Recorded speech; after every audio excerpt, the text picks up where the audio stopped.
Hey everybody, Luxinda Swirl here.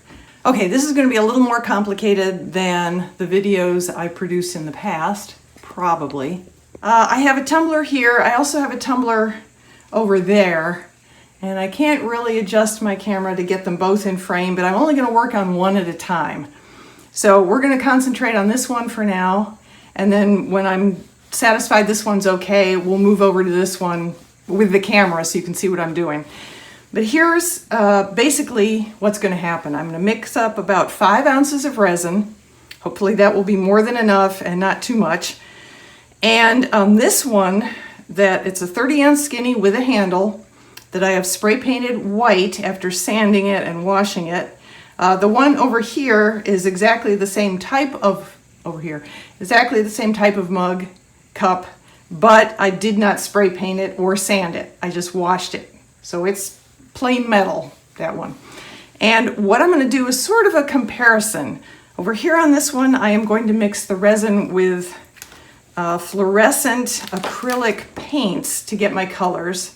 I have 6 here. We're going to sort of kind of do rainbow, which is Roy G. Biv, but I don't have purple. What I do have instead is pink.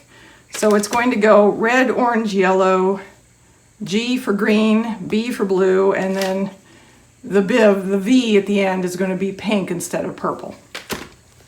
So that's going to be over here, going from the red down to the pink in order. And then on the other cup that I'll show you once I'm done fiddling with this one, I'm going to put an ounce of clear epoxy on it, and then I am going to do the same 6 colors basically, but with alcohol inks. So this will be sort of a neon rainbowy thing over here, and this will be sort of a neon rainbowy thing over here, but one will be paint and one will be alcohol ink with no paint at all. And that's what we're going to do. So this is going to take me a little while to get set up. I'm going to come back when I have the epoxy mixed and portioned out into little cups. And we'll mix in our paint and we'll start working on this one. And then once we're done here, we'll move over to the other one. So hang tight. We're back very briefly. I haven't mixed anything yet. I wanted to show you what I'm going to do over here on this cup with the alcohol inks. I don't have a red, so my Roy G. Biv over here, this is neons. I don't have a red neon. It's going to be neon pink, neon orange. These are all the new Marabu collection colors. Neon yellow, metallic green, neon blue, and metallic purple.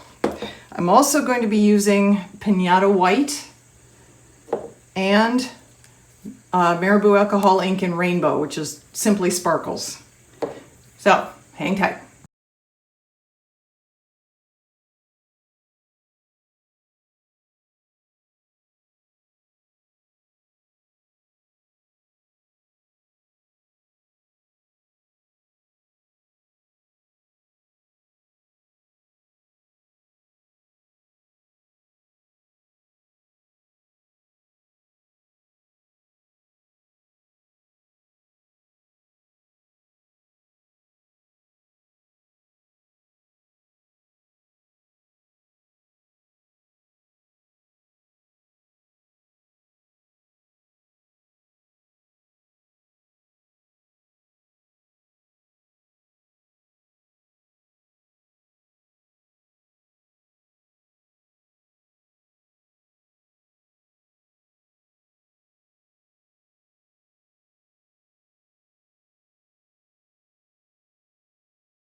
Hey everybody, Luxinda Swirl here. It is the next morning, so let's see how our tumblers turned out.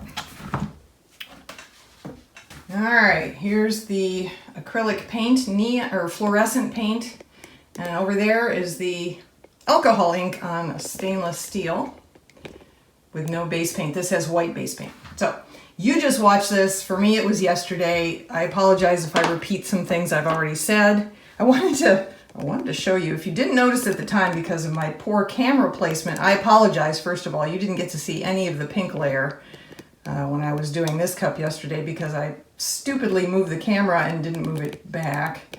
I was hoping that you would still get the idea from watching the top 5 layers being done.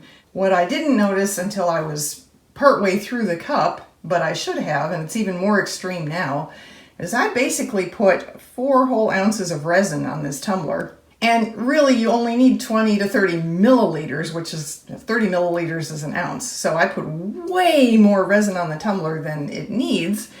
And of course I heated it up to get it swirling a little, and therefore I ended up with this massive resin flow underneath. I mean, it was a complete waste of basically 3 3/4 ounces of resin. And I don't know why it surprised me so much, because if I thought about it, I would have realized 4 ounces of resin is not going to stay on this tumbler. So that's something to keep in mind. It's a very wasteful thing unless you have some way of catching all of this runoff, and I don't see how that's possible. But having said that, I absolutely love how this tumbler turned out. I think that is gorgeous. I will do it sideways. I think this turned out really, really well. Because there was so much resin being heated up and flowing off, you can see the white base paint at the edges and the edges of the handle, but honestly, I don't mind that at all. Now we'll see what my potential customers think. These 2 tumblers were a request to try something, so I will now photograph them and send them off to the person who made the request and see what she thinks. But if she doesn't like them, they will be going up in my Etsy store. I just think they're gorgeous. So that's tumbler number 1, and it's basically ready to go right now. This is the cool thing about using your color in resin without any glitter. It's done. If she wants a personalization or a saying or something, or a picture, then it would require a decal of some sort, vinyl or water slide or something like that, and then another layer of epoxy resin over. But as it is right now, this could go to a customer. I love it. I absolutely love it. And the ease of it. I just don't love the resin runoff. That's wasteful.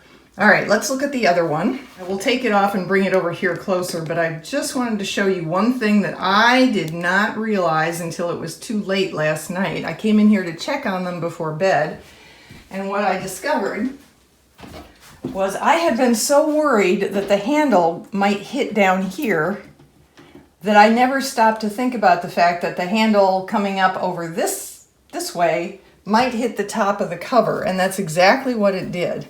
So it brushed all of its beautiful color resin from the handle onto the top of the cover. Hopefully you can see that, and it's now not on the handle anymore.